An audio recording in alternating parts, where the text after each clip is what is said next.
नमस्कार, SBT news में आपका स्वागत है। पेश है 12 मई रविवार सुबह 6:15 बजे राजस्थान की बड़ी खबरें।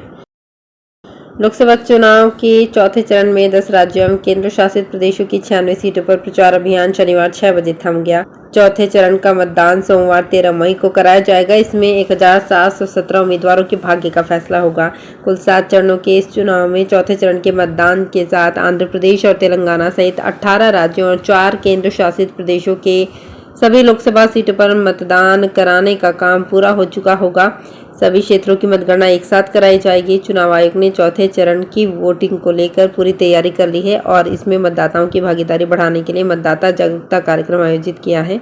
चौथे चरण के मतदान के साथ कुल 543 सीटों में से 379 सीटों पर मतदान की प्रक्रिया खत्म हो जाएगी। पहले चरण में 102, दूसरे में 88, तीसरे में 93 संसदीय क्षेत्रों में चुनाव कराए गए।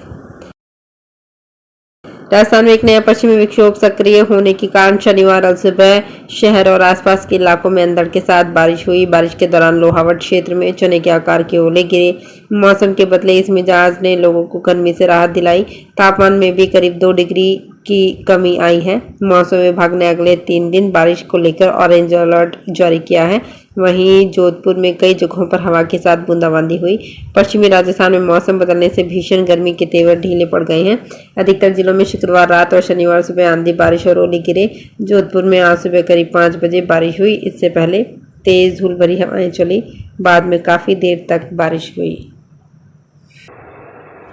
चित्तौड़गढ़ एंटी करप्शन ब्यूरो की टीम ने हरियाणा के गुरुग्राम साइबर थाना पश्चिम के हेड कांस्टेबल के खिलाफ 0 एफआईआर दर्ज की है। हेड कांस्टेबल पर रिश्वत लेने का आरोप लगा है। हेड कांस्टेबल अपनी टीम के साथ साइबर ठगी में लिप्त एक आरोपी को चित्तौड़गढ़ पकड़ने आया था।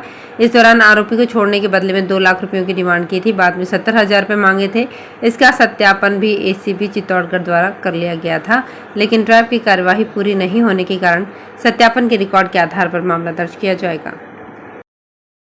चित्तौड़गढ़ सहित प्रदेश के 39 रोडवेज डिपो को कुल 400 ब्लू लाइन 3x2 और 76 एसी बसें 2x2 BS6 बसें मिलेंगी।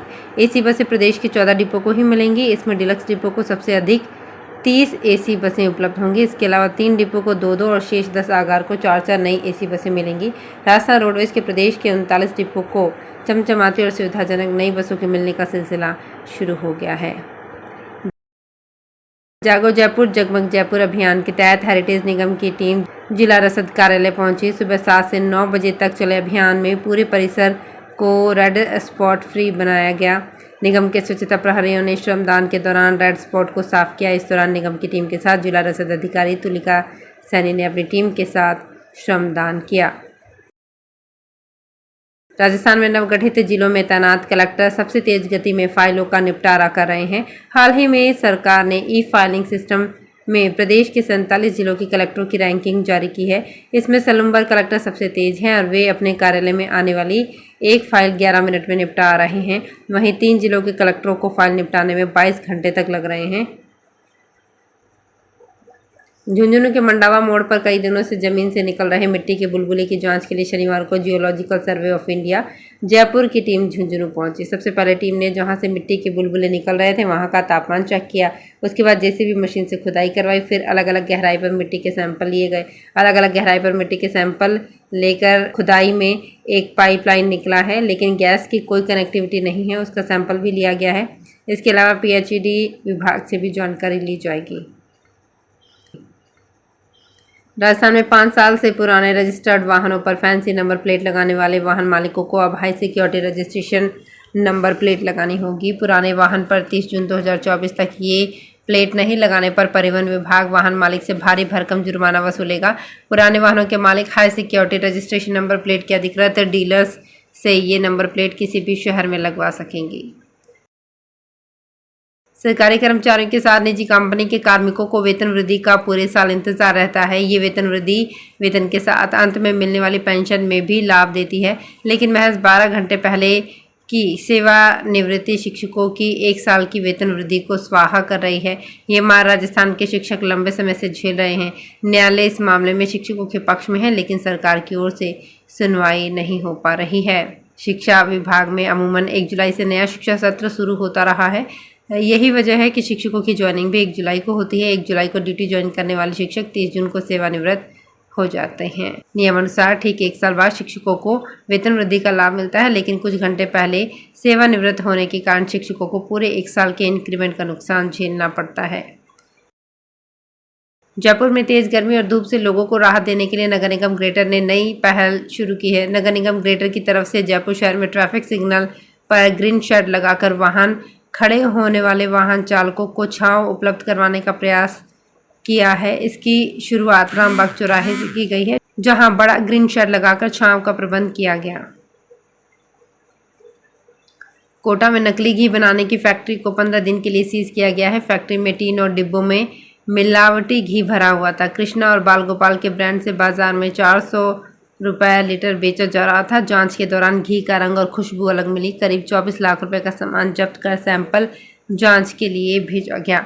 फूड सेफ्टी डिपार्टमेंट के एडिशनल कमिश्नर पंकज ओझा को सूचना मिली थी कि रानपुर इलाके में नकली घी तैयार कर बाजार में बेचा जा रहा है।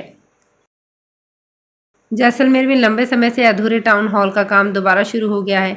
जिले को जल्द ही सभी सुविधाओं के साथ एक टाउन हॉल की सौगात मिलने वाली है। हाल ही में बिजली विवाद के 5 लाख रुपए भरने के बाद इसका काम दोबारा शुरू हो गया है। नगर परिषद कमिश्नर लजपाल सिंह सोढ़ा ने बताया कि 1 साल के अंदर ही इसका काम पूरा हो जाएगा। इसके बन जाने से जैसलमेर के कलाकारों और अन्य साथियों को एक बेहतरीन मंच मिल सकेगा।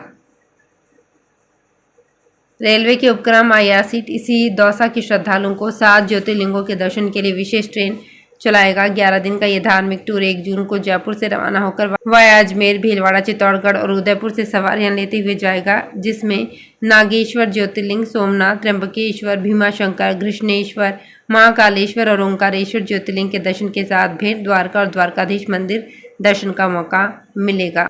ये यात्रा 2 श्रेणियों में बटी हुई है, स्टैंडर्ड कैटेगरी और कंफर्ट कैटेगरी।